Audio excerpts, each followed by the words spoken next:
Welcome to Public Forum, a community outreach program produced at North Idaho College on the shores of Lake Coeur d'Alene. Featuring guests from around the globe, addressing a wide variety of subjects, Public Forum serves to educate and enlighten. Please join host and moderator, political scientist Tony Stewart, in welcoming today's guest. For you who have been dedicated viewers of this program for a long time, you know that one of our favorite topics is interviewing authors that have been very successful. And today I must say that our guest is a young man who has written 3 books, and I don't recall any author that's that young and written 3 books to receive so many awards. I welcome to the program Anthony Doerr. He has received 2 O. Henry Prizes as a grant from the National Endowment for the Arts, and his first book, The Shell Collector, won the 2002 Discovery Prize for Fiction. And he shared the New York Public Library's 2003 Young Lions Award. Our guest, as I've indicated, has written 3 books, and one of them is The Shell Collector. A second book is called About Grace, and the third one is 4 Seasons in Rome. And may I recommend to our viewers to read these books. He's a remarkable author and writer, as is indicated by these examples of awards that he has won. He also received a grant to be in Rome, Italy for a year with his work, and that's where he wrote 4 Seasons in Rome. If I may call you Tony, Sure. I'm so pleased to welcome you to the program, and congratulations on your great success. Thanks, Tony. It's a pleasure to be here. And I'm so pleased to have my colleague, Dr. Virginia Tinsley Johnson. She chairs the division of the Communication, Fine Arts, and Humanities at North Idaho College, and she is a great lover of literature and writing, and we're so delighted that you can join us in questioning our guest today. And I would invite you to start the questioning. Okay, thank you, Tony. Well, Tony, I have to keep my eyes right, Tony here. Tony, I'm going to ask you some questions, sort of like a writer's profile kind of question. Like the influences that have shaped you as a writer, like what kinds of things did you do as a child that might have gotten you interested? When did you know you wanted to be a writer, for example, and how did you know that? Sure. That's a big question. At a very early age, my mother read, my brothers and I, the Chronicles of Narnia. She read all of the books, The Lion, the Witch, and the Wardrobe, you know, the classic C.S. Lewis. And I can still remember, I must have been maybe 7 years old, asking her, how did they do it? You know, how did they come up with that? And I kept thinking in the plural, in terms of many people must have gone together to invent this world. And I remember she's like, well, just one person did this. And it seemed mind-boggling to me that one human being could invent such an intricate and involved world and present it. And so I remember even at that age, it intrigued me. I never really believed that I could become a writer. You know, I wanted to be a fireman or an architect or something a little more achievable. I didn't know any writers.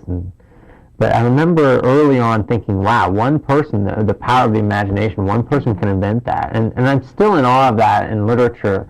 It's a really independent art form. So many other arts are collaborative, and except for maybe painting and writing are those 2 art forms that are very individual. One psyche, until it reaches an editor anyways, determining the course of an entire work of art, and that interests me. I don't know, I love having that control. It's maybe a little telling about my personality.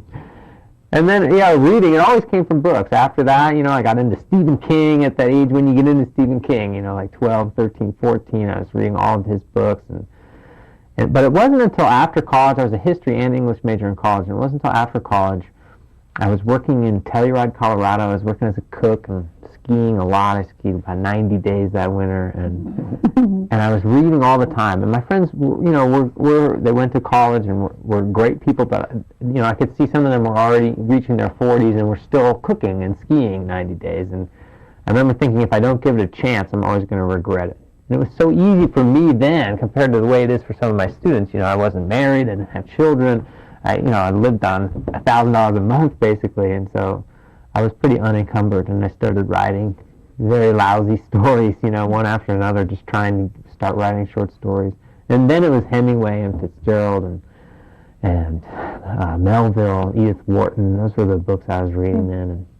And I still, whenever I get stuck, I go back to reading. You know, go back to the shelf, go back to Saul Bellow or Virginia Woolf, somebody whose work I admire, and it always reminds me this is what I'm trying to do, this is why I'm trying to become a writer. Thanks. And I have authors on the program. I've always asked this question because it intrigues me. Not being an author myself, I really admire it. I don't have the discipline it takes to write a book. I just think it's a remarkable gift.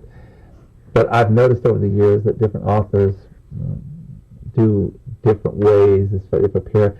Some writers write every day, they're very disciplined. Some write in the morning, some in the afternoon, some take periods off.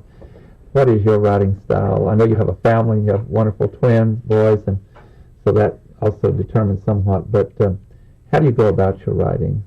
Yeah, the family has changed things in some way. I used to have a lot more time. I mean, first, to say you're not disciplined, you've had 1,700 of these TV shows. There's some discipline there. You're very kind. There is some private mania that drives writers. I think you do have to have that energy to be alone. I mean, I think the attrition I see in some of my graduate students who want to be writers but don't necessarily keep at it after graduate school is that they're unwilling to sit in a chair alone for several, 4, 5, 6, 7 hours a day. For me, I get up in the morning and I rent a little office outside of our house in Boise, so I can kind of keep those two worlds separate a little bit. It's just a little room with a window, and I ride my bike from home. It's about a mile, and that's kind of my time. It's about 8 a.m., and I can kind of leave whatever the utility bills behind and go to work and start trying to enter an imaginative space. That environment's important to get quiet and get to yourself. It is. And, before I could afford an office, I went to the public library, or sometimes the law library. When I had a fellowship at Princeton, I'd just go to the law library and work, surrounded by books that don't interest me that much would help, sort of, so I'm not just reading, procrastinating all the time. I still cheat, though, and I have an internet connection, so I'll go to ESPN.com and then you start to hate yourself and feel very guilty about that. I should be working. So I quickly go back to it. But then, usually by about 1 or 2, my brain starts to get cooked, kind of. But if I can get, say, 4 or 5 hours, and that's a good day for me. That's a wonderful answer.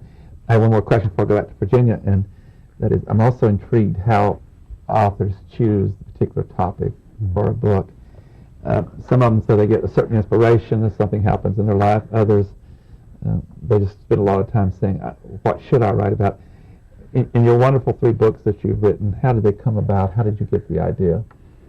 In each case, it's, of course, different, but the common thread through them is I get very interested in something, and I want to read and learn, talk to people so that I can learn more about it. An example, the first story of my first book is called The Shell Collector, and it's about a blind malacologist, somebody who studies mollusks, and he works with, among other things, venomous snails called cone snails. They can kill people. These little snails are extremely dangerous. And it started because I was at my parents'. We lived in Ohio. We grew up in Ohio, and we used to drive to Florida for spring break and collect seashells. I was visiting my parents, opened an old tennis ball can, and it was a terrible smell. All these seashells were inside, and they were these things I had collected when I was maybe 9 years old. And I started going through them, and there's this tactile wonder and pleasure in seashells. And I realized I had been fundamentally interested in them as a child, and I had lost some of that knowledge. So I started reading a lot about mollusks. Early on, found out that there are these snails that can kill people in the Indian Ocean. So then I had my setting, and I had this idea. I wanted to see how could I build a narrative out of that. And it's only after, say, 3 or 4 weeks of working every day trying to build characters up out of nothing, that you begin to get a sense of where the story would go and what kind of things would happen in it. But that's a good example of something from your childhood that developed into your first book. Often, yeah. It's for some reason I'm vitally interested. In my second book, there's a hydrologist very interested in snowflakes, and snow plays a kind of integral part in the story. And similar, I had a book called Snow Crystals by Wilson Bentley, this farmer, a Vermont farmer, turn of the century, early 20th century, was the first person to put a camera on top of a microscope and started taking pictures of snowflakes, and nobody had ever done that. Nobody was even interested in that. Snow was a nuisance. His neighbors made fun of him. He'd make prints, and nobody wanted to buy them. Some winters he'd make only 3 exposures of these snowflakes after going out in snowstorms all the time, because there's heat from the microscope lamp, and it's very top-heavy. And that kind of dedication to the world, I'm like, how can I put that into character? I had that book as a child and kind of rediscovered it like the tennis ball can full of seashells. And so those interests you have as a child, somehow I become passionate about them as an adult and try to learn more about them. There's another connection for you, too, there, your years in Colorado skiing and all. Yeah, right. And Idaho, too, there's something about it. So many writers have, real connection with their life and their roots. Virginia. I want to talk a little bit more about your writing process. You know, I'm sure some of our viewers are aspiring writers, and I know that you teach some writing classes. Sure. And so the whole writing process, you talk a little bit about the inspiration, and I mean, I'm just going to make this real down to earth. Okay, do you use a pen or a pencil or a computer? Do you do the whole thing and go back and revise? We had an author here last year who writes a sentence and then goes and revises it, and then writes the next and goes back, which just blew my mind. I can't imagine doing that. But how much revision do you do? When are you finished with it? That kind of stuff. Sure. I should preface it by saying I think the more I learn, the more I realize there are as many ways to write as there are writers. And I try to liberate my students with that. You know, just because I get up in the morning doesn't mean, you know, you shouldn't be working at midnight. Other folks work differently. For me, yeah, I work on the computer now, almost reluctantly, but it's so nice in terms of saving scraps. I keep 2 windows open, and if I excise a paragraph, I just copy and paste it into the other window so that at least I have those. And, you know, often, almost in every case, something I write, the scraps file becomes much longer than the final project. Even a 400-page novel, you know, I must have had 900 pages of scraps, things I had torn out of it. For me, revision is, all writing is revision. You know, once I get a couple paragraphs down, it's very writer-based. It would be very difficult for a reader to see and hear and smell that world until I've gone through it maybe 20 or 30 times, and I start to see it more clearly myself. Once I imagine, say I'm writing about an apartment, once I've got the cabinet knobs and the towels on the racks and the kind of stove and the window and what the view out the window would be, once I have those things in my brain, then I can start to get them into the prose and then deliver them to the reader. You know, you work from writer to reader all the time through those drafts. Each subsequent draft, hopefully, you're bringing the work closer and closer to a reader. Try to be as generous as possible with each revision so that you're making the reader do less and less imaginative work and detailing your world more explicitly, more intricately each draft. So that said, I also don't know what's going to happen in my work. You know, I'm writing a novel now, and like my first novel, you know, I have an idea of what might happen, but you also write for the surprise of it. I don't necessarily want to outline the novel and think that I know everything that's going to happen in it, because what's wonderful about 3 hours into a good day of writing, which is rare, you surprise yourself. You're like, oh, that's what he's going to do. So it moves right along. It does. Yeah, I'm very wary. Anytime I go to a reading, I hear a writer say, I just set my characters in a room and let them go about it. I'm very wary of that. For me, they're these kind of lumps of clay that they're like, what are we going to do next? You know, and you have to kind of guide them. And then they don't quite seem right, and you have to adjust them. And you have to lop off a portion of them and remold it out of clay. And, you know, it's a long process for me. And the process is the joy. And you have to remember that even when you're frustrated and you've written yourself into a dead end and you don't quite know where to go, that's part of it. You have to experience. The one nice thing about experience is I'm more willing to run into a dead end and back up and erase 3 or 4 pages and try another avenue. It was very frustrating in the beginning because you want it to be perfect. You want it to come out right the first time. But once you learn that writers like, you know, living writers, Cormac McCarthy or Lori Moore or Andrea Barrett, writers whose work I admire very much, their first drafts aren't very good either. It's liberating to you. It doesn't come out perfect. Because when you pick up their books, it seems like a finished product, and all the struts and nails and screws and sweat and blood that's gone into it have been erased. And it's an illusion, you know. You have to remember that they hammered away at the background for months and years. About dialogue, do you hear this in your head when you write it? And I notice that you don't use quotation marks. I was going to ask you about that. But do you hear the voices once you get all the knobs and the towels and all of that? Do they start talking? Sometimes, like on a very good day, maybe one of every 10 days, you know. Often, though, you have to force them to talk.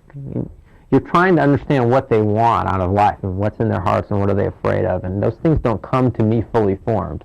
You have an idea, okay, I'll have a blind shell collector, but you don't really know what he's missing in his life or, you know, what he's cut himself off from until you've written a lot of pages about him and forced him to talk. And lots of times I'll have my students, you know, write an interview between 2 characters. If they're stuck in a portion of a story, you know, just have the 2 characters get in an argument or have one interview the other. And you don't have to necessarily use any of it. Or if you create 90 lines and only use 1, at least you're honing that voice and starting to understand more what it is. And And being willing to give up pages and paragraphs, I think, is the sign of maturity. And I'm still working on it. You get these precious things that you spend 3 days on, and it sounds really nice, and the phrasing is right, but you realize you have to let it go eventually.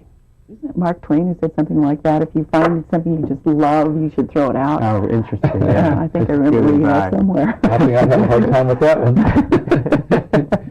You love it. I do have a follow-up, and then I want to go into one of your books. Virginia just really had a statement that intrigued me. As you're moving along, it's so fascinating, and you're having excitement as you develop this, and you're not sure what's going to happen next. Do you ever get to the point that sometimes you have a character and say, this is not working, and you just eliminate the character? Yeah, of course, sure. The worst is when you think a character is working pretty well, but then your editor tells you that she wants the character removed. Gotta kill that one off. Yeah, exactly. Or in this book, my first work in nonfiction, in a much longer, early version, I detailed some of the exploits that my friends had brought to Rome. We had several friends come visit us. I remember she wrote in the margins, she's like, friends, ? Relevant, ? And I had to go through and cut all my friends out of the manuscript. So there's that censor that's around oftentimes with the publishing company.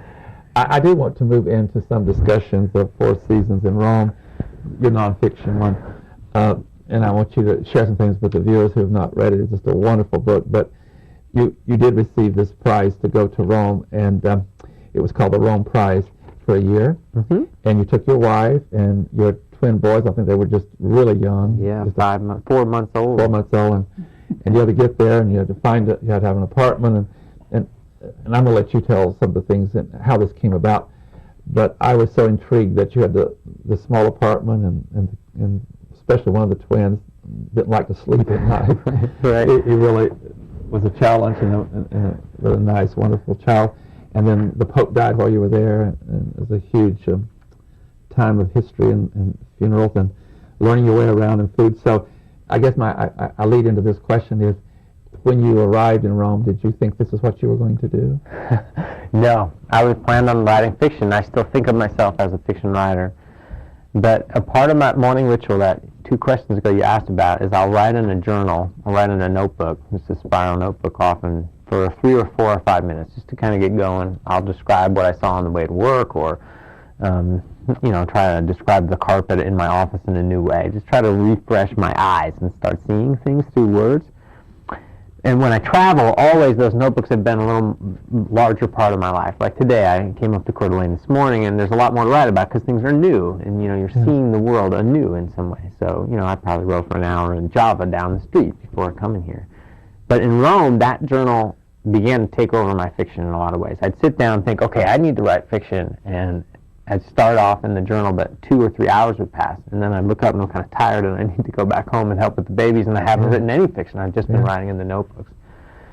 So it wasn't until I got back and I had maybe 3 or 4 notebooks full of notes from Rome that I thought, well, I'd like to do something with these. But these were notes about what really had happened. Yeah, about our lives, and about things like Pliny the Elder, who's this naturalist, this wonderful Roman thinker who wrote the Natural History in 76 A.D., I think, and I had read a huge portion of the Natural History, and I was wondering, how do I work with this? How can I thread this back into my experience?